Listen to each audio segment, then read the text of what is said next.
I know that you and John are fans of this this uh, this movie that just came out on Amazon, The Wrecking Crew, right? Jason I Momoa, really Jay enjoyed it. Momo, and yeah. So The Wrecking Crew director Angel Manuel Soto breaks down the final old boy inspired fight scene, which I think you can Hmm. appreciate. We won't get too Yes, much into that, and I don't want to give too many spoilers, but what I want to focus on here is he hints at a sequel plan. Everyone wants to make it happen, he says. So let's get into this. It says, I don't want to get into the end of the Wrecking Crew here, but I do want to say Anel was quoted saying, "I wanted to do an homage to Old Boy. I wanted to give Dave's character a moment to be a badass. When I first saw that movie, Old Boy, that sequence shifted everything for me." So I thought that was really cool that that is you know cool. bringing in that inclusion, that flavor. Um, we'll scroll down here. He says, where was it? Okay, he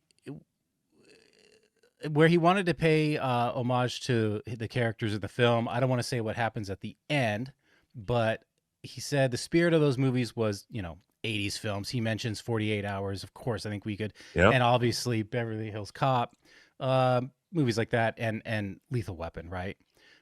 Those films inspired sequels. He says, this is the director speaking. The Wrecking Crew deserves a follow up. Plus, there's plenty of narrative strings there. 100%. I won't go into who died, but certain characters died, and oftentimes when those characters die, people seek revenge, and that's what he kind of brings up. There's a lot to say here about where they Like could go. Simon Gruber in Die Hard with a Vengeance, Yeah, seeking vengeance for his brother. exactly. Simon he was a great villain. Yeah.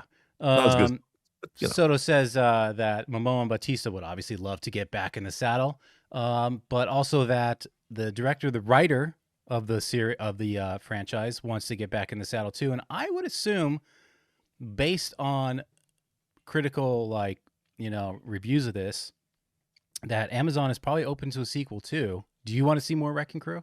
come on, man. I'd love to see more Wrecking Crew. Look, Do you to think me, they can go bigger, like even bigger with the second? Like, you know what I mean? I want to see the Bad Boys 2 Okay. of the Wrecking Crew. Like, I love Bad Boys, but Bad Boys 2 was so over the top and excessive and ridiculous, but I liked it. I mean, Mm-hmm. look, the key to these films is the ongoing relationship between the two characters.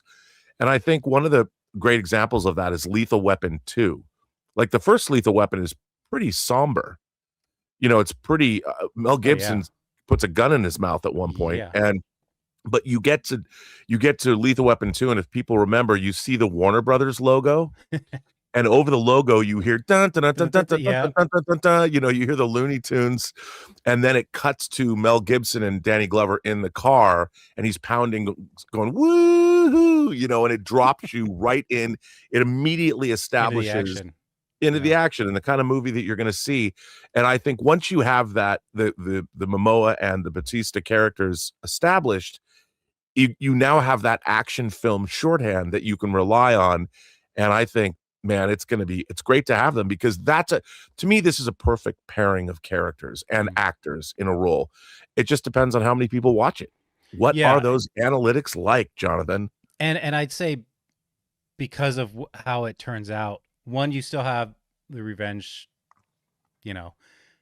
story there, their personal revenge story for what happens in their family. And then you have the revenge story of the repercussions of what took place in this film. I think you could get bigger, you get badder. I mean, to me, I think you could start in Hawaii. I'd almost like it to go a little international. Yeah, totally. They've And got to go international. yeah. And I'm not trying to say like this should be like Fast and Furious International, like jumping the shark, but it should make sense within the story. Well, I just read an article yesterday about how Fiji has become a hotbed of drug trafficking Oh, wow. and sexually transmitted disease, unfortunately. But it would be interesting to go to a more exotic. You can stay tropical, but go. Yeah. I mean, there's actual drug trafficking that's becoming a real problem in Fiji, and go there. Protect that Fiji water. Oh man, Fiji water, by the way, is terrible. But I don't think it actually comes from Fiji. I like the bottle. I like the bottle too, but I think it comes from a bathtub in the Bronx. Guys, we want to take a second to thank the sponsor of today's episode, PrizePicks.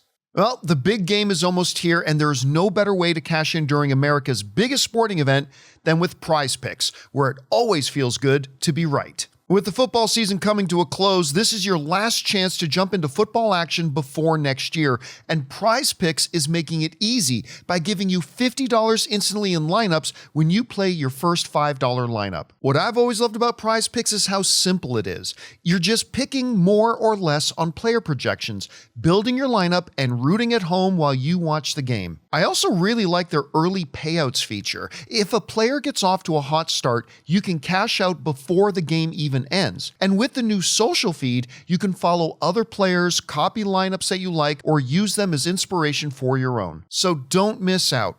Download the PrizePicks app today and use the code CAMPEA to get $50 in lineups after you play your first $5 lineup. That's code CAMPEA to get $50 in lineups after you play your first $5 lineup. PrizePicks.